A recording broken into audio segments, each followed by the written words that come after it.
Hey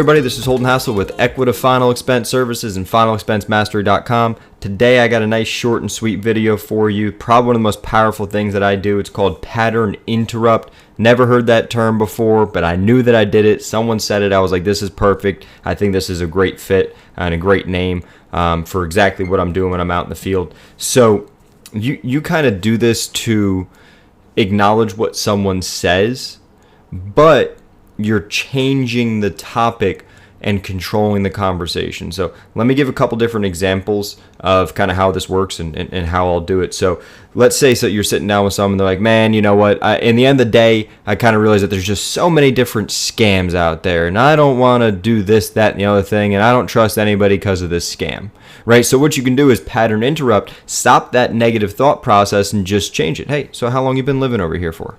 Great, about 2 years. Awesome, great.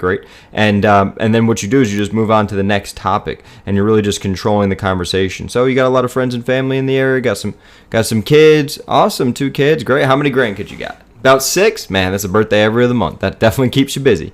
And then what you're doing also is you're kind of gathering the ammo that you need, or the information, while you're doing this, to fact find and understand who's going to be the responsible one, who might be the beneficiary. So people sometimes, they also go off on a tangent during the conversation, and that's why I think it's so great to just get them back on track while you're having the conversation. They're talking about, how they love to go fishing, and they, found a great spot where they can get some rainbow trout. Man, that's awesome. Great. So basically, the way this program works is X, Y, and Z. Now, what'd you say your date of birth was again?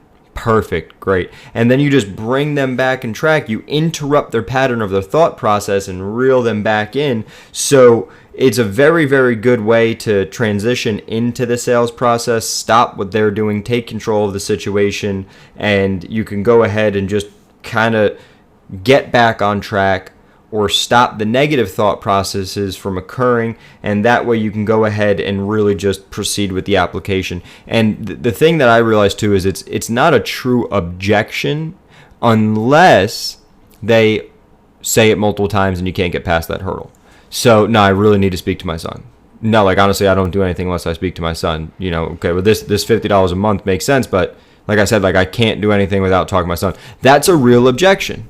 But, if someone's like, no, I want to speak to my kid or my son, right? It's just like, okay, well, yeah. So basically the way that it works is, let me ask you a quick question, actually.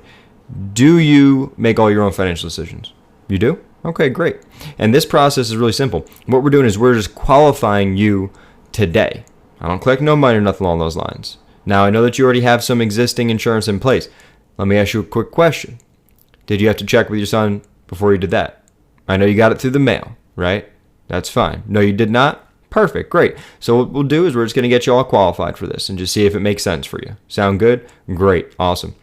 So that way, whatever they're saying, it's an objection, you're going to overcome it real quick, or it's just a smokescreen. You kind of realize, okay, that one wasn't really an objection, or, I'm not interested, or something along those lines. So it's going to enable you to transition into the sale, or maybe if you get it at the door, you can also do this and this is why we say at the end of the door pitch, should I take my shoes off, right? So you're at the door, you give her the pitch and everything along those lines. This is about the state-regulated final expense programs, about the card that you had sent on into the benefit center down here in Dallas, requesting information for it. So like I said, my job's real simple. I don't collect any money or anything along those lines. I just get you out the information to show you what you qualify for. Now, should I take my shoes off?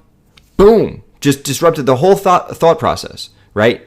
Interrupted the pattern of the thought process, and boom, you just immediately changed what they were thinking, and they're like in shock, right? Okay, yeah, sure, come on in.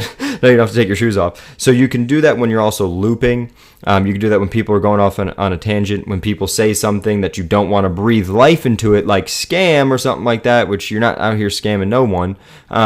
Something along those lines. You interrupt their pattern, interrupt their thought process, and you use it to go ahead and get the deal done. And you always acknowledge what they say, right? And then you can dodge and deflect and move on with your presentation so you can get the deal done. So that's probably something that's incredibly important, and hopefully this works out well, and you kind of listen to this video and it makes a ton of sense for you, and you can use this process to make a lot of money.